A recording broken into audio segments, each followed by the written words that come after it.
bueno, ¿qué pasó con Juliet después de que aprendió inglés y, digamos, lo defendió después de un año de estudio? ¿Qué pasó con ella?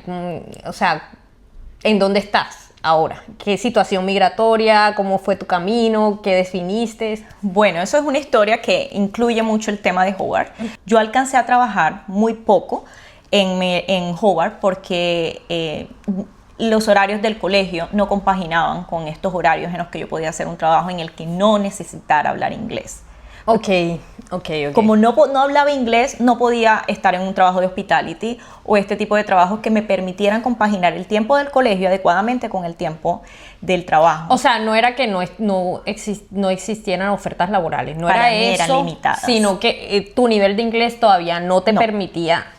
Entonces, pues, hacer esa interacción. El poco trabajo que tenías era como cleaner o como algo así. Era como cleaner. De hecho, cuando estuve en Melbourne, también estuve trabajando todo el tiempo como cleaner. Llegué a Howard, hice lo mismo, poco tiempo, pero en un momento me di cuenta que ya no lo podía seguir haciendo porque el colegio no me lo permitía, porque los horarios para hacer eso no me permitían compaginarlos con los del colegio. En ese momento decidí que le iba a dar prioridad al colegio. Cabe aclarar que ya yo venía con la situación un poco premeditada y había hecho ciertos ahorros en las vacaciones antes de irme por si algo pasaba. Y eso pasó.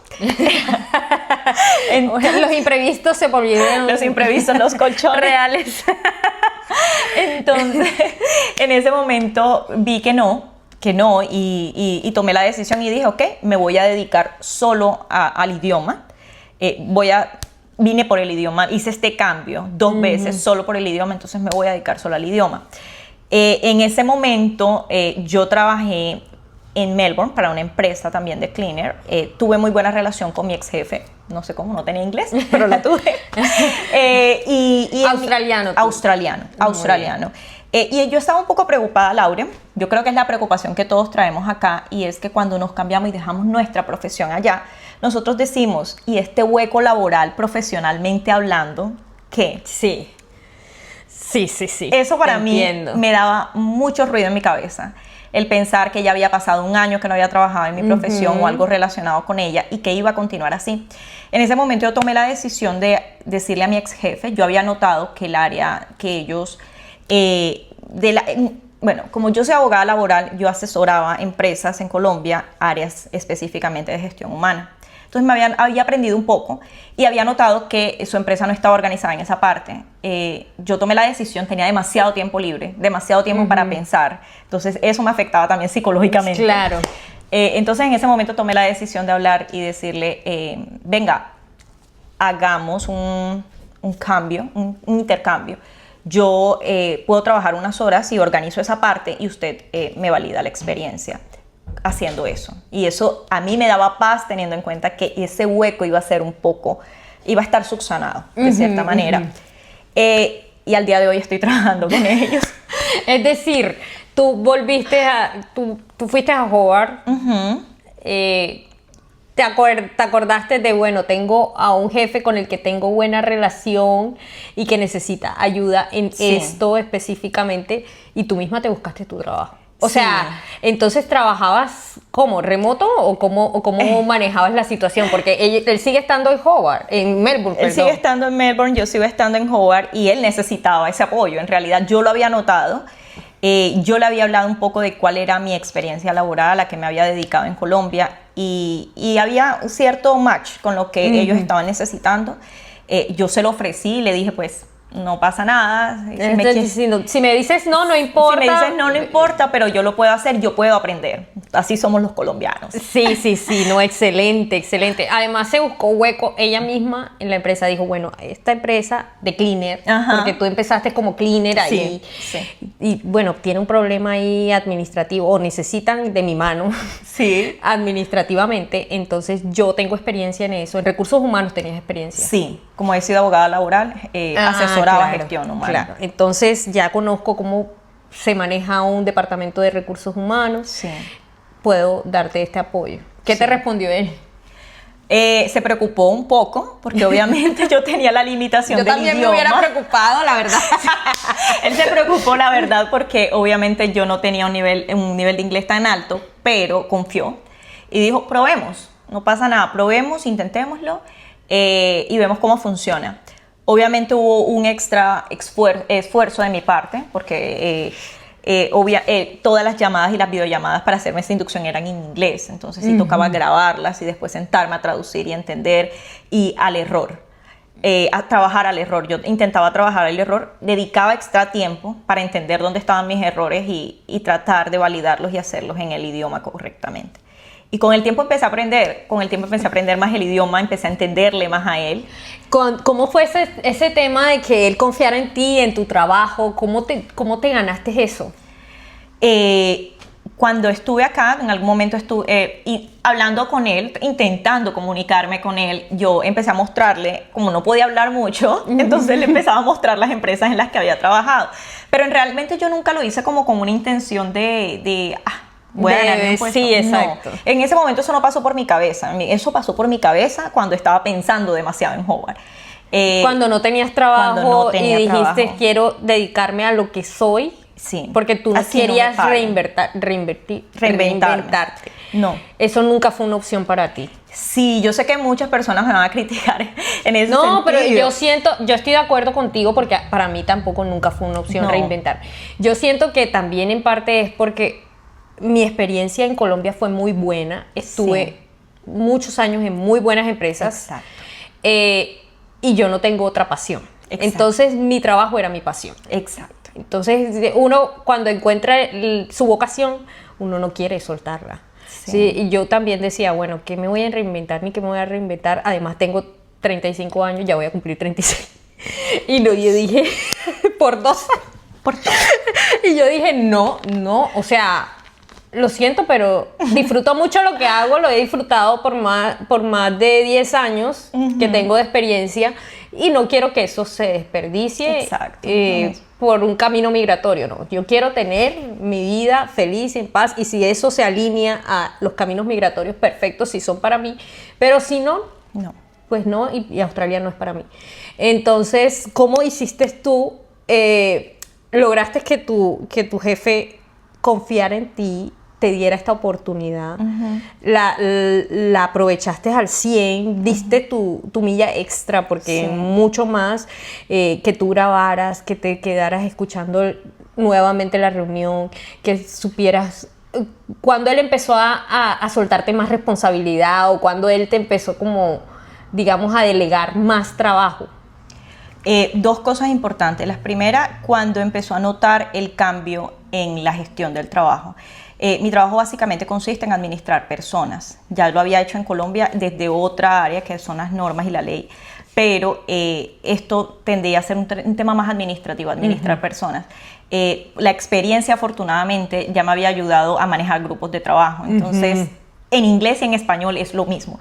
Nuestro límite es el idioma. Es el idioma. La única barrera. La única barrera Tú que tenías todos los skills, estábamos claras que eras excelente profesional en español. Sí. Pero mi problema... Pero aquí era en inglés. Todos pensamos, ustedes no saben cuán inteligente soy en español. Sí, tal cual. Sofía Vergara nos representa todo el tiempo. Total. Ese era mi pensamiento. Entonces... Y además costeñas, las dos costeñas. Correcto. Sofía Vergara, eres... Te amamos. Nuestro voto, sí. Pasaba eso. Yo no sabía a veces lo que estaba haciendo, pero yo lo hacía y confiaba que lo estaba haciendo bien y iba segura a eso. Las cosas empezaron a funcionar, se empezaron a corregir muchas cosas, yo empecé a notar ciertas fallas y yo fui buscándome de cierta forma trabajo. Porque empezaba a notar que si una cosa no estaba en conexión con la otra no iba a funcionar mejor, si se iba a quedar ahí estancada hasta donde yo había llegado. Entonces yo empezaba a explicarle, pero tenemos que hacer esto también. Y él empezó a notar que estaba funcionando y él empezó a liberarse un poco de muchas cargas. Porque vale aclarar que él tenía bajo su responsabilidad este tipo de cosas. Y empezó un tema de confianza. Él empezó a confiar en mí, empezó a ver que las cosas funcionaban. Los resultados, ¿qué resultados así muy visibles que tú... Económicamente hablando. Económicamente. O sea, le ahorraste recursos a la empresa. Le ahorro recursos a la empresa. Maravilloso, maravilloso. Son resultados tangibles los que nosotros tenemos que dar al momento de que nos dan una oportunidad.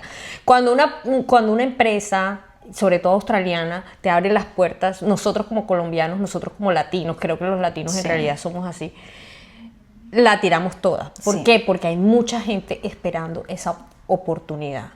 Y que te hagas tú un espacio y que empieces a cuantificar tus resultados. Es como, no hay, o sea, los datos no mienten. Sí. La información no miente. Mira, si tú lees, yo me imagino que tu jefe al momento de mirar que le estabas ahorrando miles de dólares en una gestión de un mes, un trabajo, porque eres muy efectiva en tu trabajo, muy eficiente y te sale más barato. O sea, evidentemente, es que los negocios son negocios y nosotros como latinos también romantizamos como las relaciones, que mi jefe me tiene que decir que sí porque soy yo. No, en realidad aquí es, o sea, tú dame el resultado porque si no... Sí, y un tema importante, lo que tú decías, el tema de la pasión. O sea, en ese momento yo estaba feliz, o sea... obviamente yo necesitaba plata porque todos para vivir aquí en Australia necesitamos trabajar, pero yo estaba feliz porque yo estaba en un computador. En un computador. Habías cambiado... ¿Qué habías cambiado? La vacuum, habías cambiado la aspiradora, el trapito para hacer el dusting, habías cambiado todo eso, el trapero. Todo por un computador y eso a mí me daba pasión. Entonces, de ahí venía la motivación que me dedicaba y yo decía, no, pero esto no está funcionando. Y yo mi personalidad también es un poquito... perfeccionista de cierta manera. Como picky en... Sí, en eso, entonces empecé a tomármelo muy personal, creo yo, y empecé a estructurar y con el tiempo, bueno, ya veía que yo dominaba lo que empecé a hacer al inicio, veía que mi idioma había mejorado, porque ese también era el compromiso. Claro. Mi idioma había mejorado, nosotros no nos comunicábamos sino por mensajes, pero ya como al mes y medio él empezó a llamarme. Y ya yo, aunque quería llorar, debía entender y empecé a entender con el tiempo. Somos seres de adaptación. Sí. Empecé a adaptarme. Y un mes y medio es rapidísimo. Es muy rápido, muy rápido. Sí. Yo no sabía qué hacer, pero bueno, tocaba.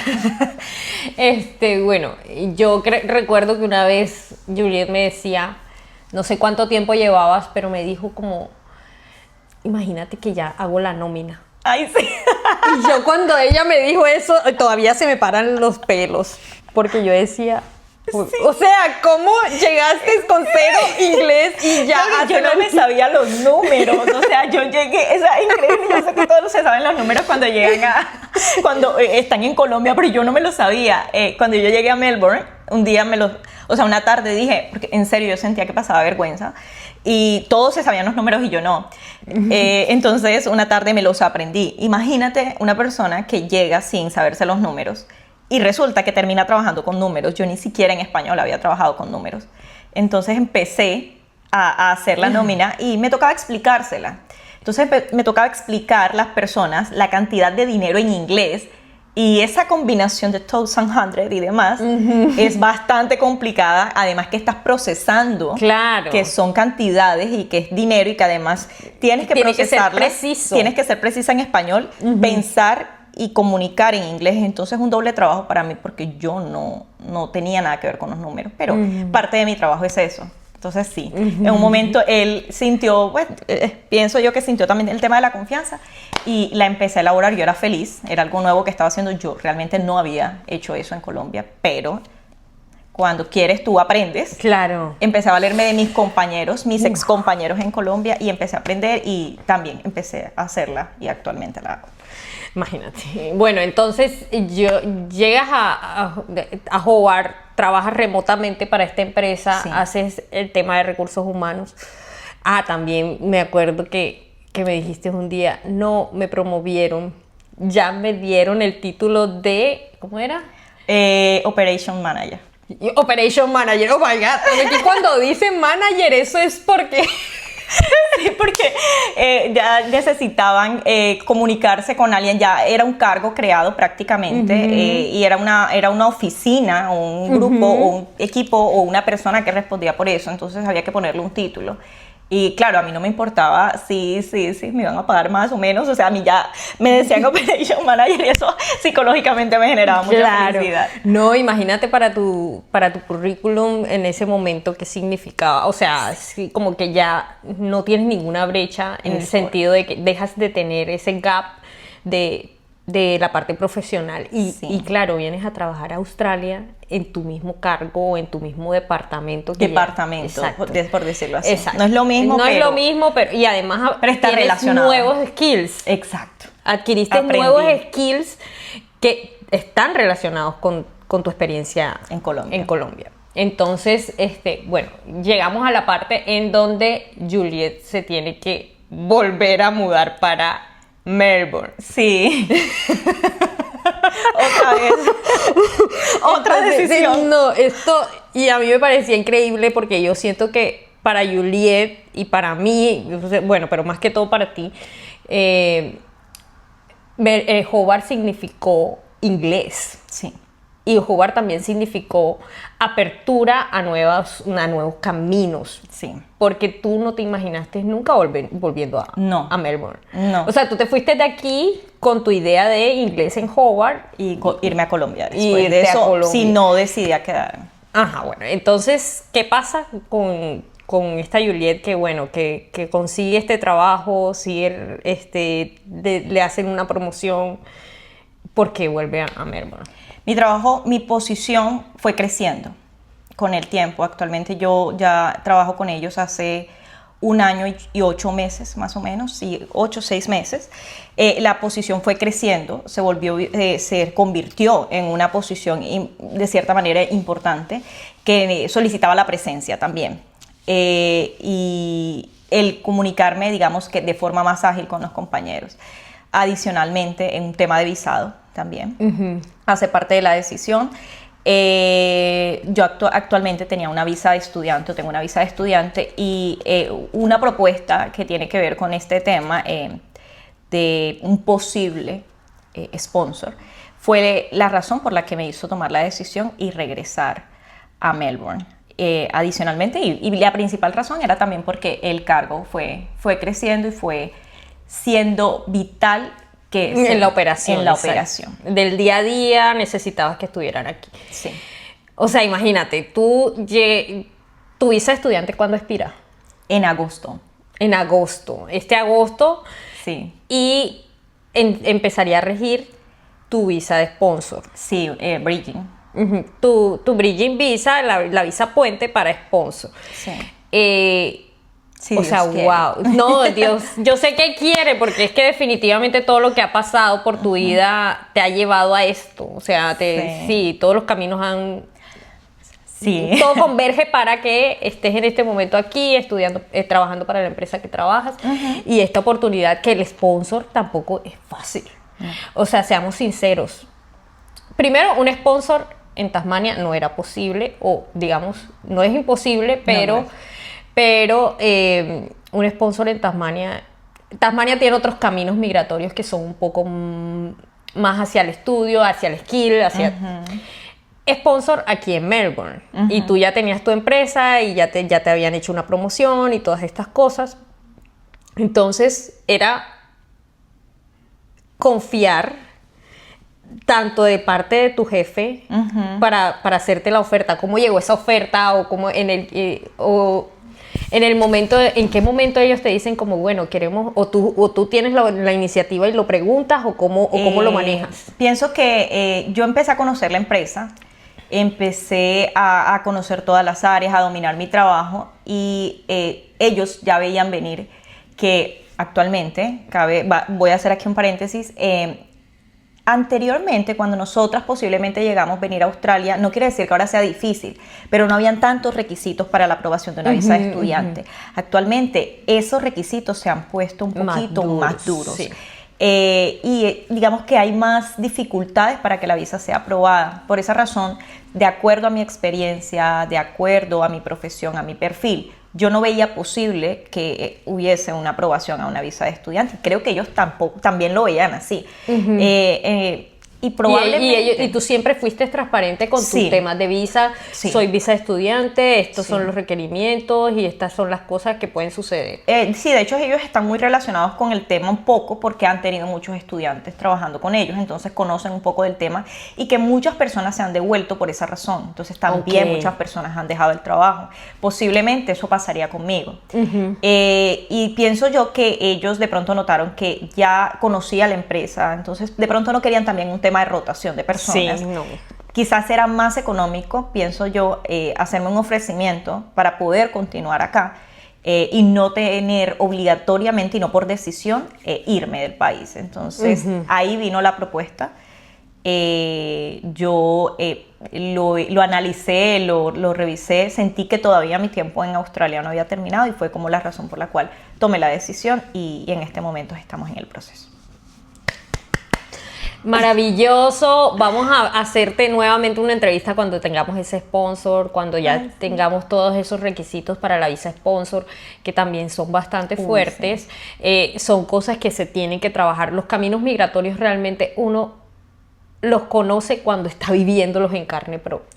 Uno conoce la calculadora cuando está viviendo, de puntos cuando uno está viviendo el costos económicos. Sí, los gastos que hay que hacer. Psicológicamente la presión. Mucha inversión, muchas inversiones de muchas cosas y son familias en realidad, porque tu familia también está detrás de lo que te pase a ti. Mi familia también está muy pendiente de mí. Son emociones. No solamente se trata de caminos migratorios, se trata de vidas y de personas que están con nosotros. Alrededor de nosotros. Alrededor, tanto en nuestros países como cercanos a nosotros.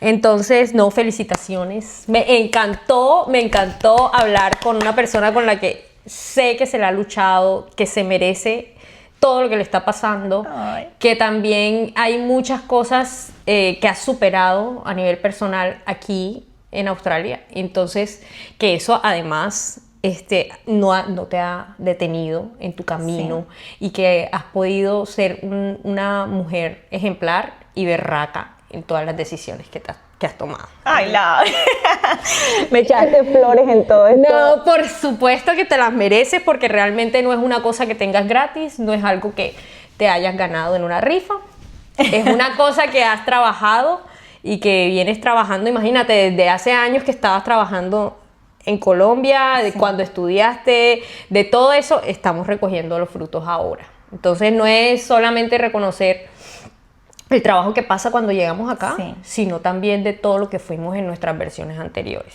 Sí, yo pienso que lo que uno debe tener claro cuando se viene a hacer un camino migratorio, sea en Australia o sea en el país que sea, es tener clara la razón por la que viniste. No desviarte.